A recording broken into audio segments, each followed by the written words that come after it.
Let's cross to Adelaide now and catch up with 5AA broadcaster, reporter and columnist with the Australian and News Corp papers, David Penberthy. Pembo, this is a terrible day. In the decades since World War II, we have seen conflict in Europe. We've seen conflict between Croatia and Serbia. We've seen conflict in Bosnia.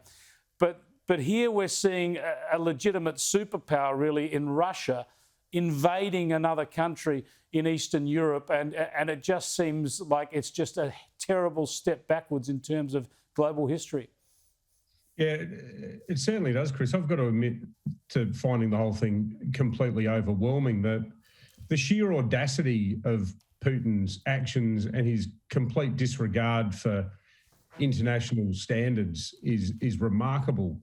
I think part of the problem that the West has is that it accidentally finds decency in people when none clearly exists there. And for him to go ahead and do this is just beyond belief, I think. And it's really frightening. I mean, you see those, I think in a way, I spent the last 2 hours just watching people uploading images onto social media. And one of the saddest ones, I think, is just families in their cars, leaving Kiev, parents with kids leaving town, leaving the capital. And the fact that Kiev is part of this, I mean, if Putin says that it's the eastern part of the country that's got a lot of ethnic Russians, people who would still rather be ruled by Moscow than Kiev, that's one thing.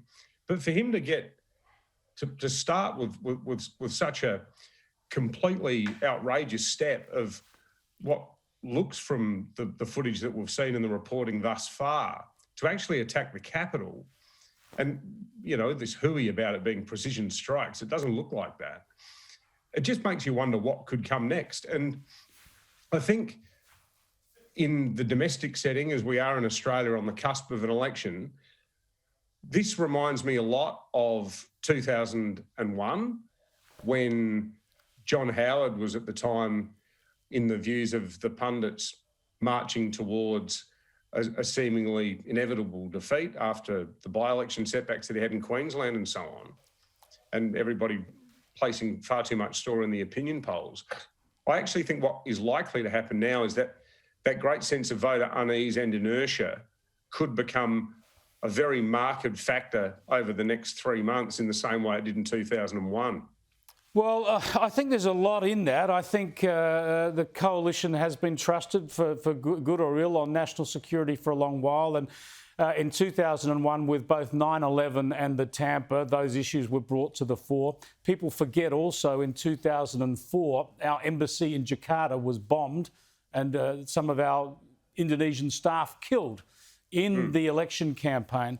So there's no doubt that this plays into domestic politics. Now, in many ways, I don't like talking about that because there's much more serious ramifications for Ukraine at the moment. But I think in this election, given the pandemic, given the tensions with China, given the reluctance of some people to even have that debate about which party of government would be best in dealing with China, that's unstoppable now because the Ukraine situation just plays into that. We do have to discuss in this election campaign what is best for national security, and Anthony Albanese and Scott Morrison are going to be focusing on those issues very intently between now and May. Well, Morrison has a few trumps in his deck there. One of them is being one of the co-architects of the special alliance with the United States and the UK. I thought it was good hearing the Prime Minister then talking down the prospect of opportunistic Chinese belligerence. I think that the coalition, and I'd say particularly Peter Dutton, have to be careful not to be seen to be overinflating Chinese aggression or the potential for Chinese aggression in an attempt to wrongfoot the Labor Party. Because I think, I won't use the word on air, but something that starts with S just got real in the last 3 hours. To use a tabloid journalistic device, some stories are so massive they don't need to be beaten up.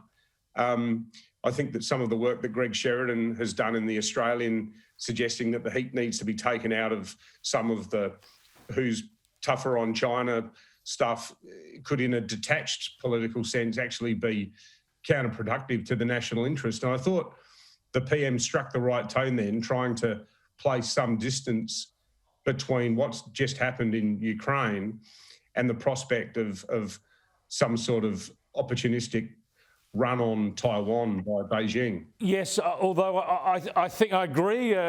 You don't want to inflate these things. You don't want to exaggerate them, but you've got to discuss them. And the issue here is, especially now that we've seen a new nexus between Xi Jinping and Vladimir Putin, they seem to have decided to cooperate. And you've got Putin just thumbing his nose at the international rules-based order. And we've seen too much of that from China in the South Pacific Sea and in foreign interference in recent years. And it just underscores that both of those autocratic dictatorial regimes need to be hemmed in by the liberal democracies, or we'll all pay a heavy price. Tony Abbott's speech a couple of days ago made that point extremely well, I thought. And if you're looking for a parallel between Beijing and Moscow at the moment, it comes from, I think, the non-aggression pact between Hitler and Stalin. I mean, these guys are two peas in a pod. They do not care one whit about freedom, democracy, and they're displaying that for the whole world to see. The big question now is going to be how the civilised world responds.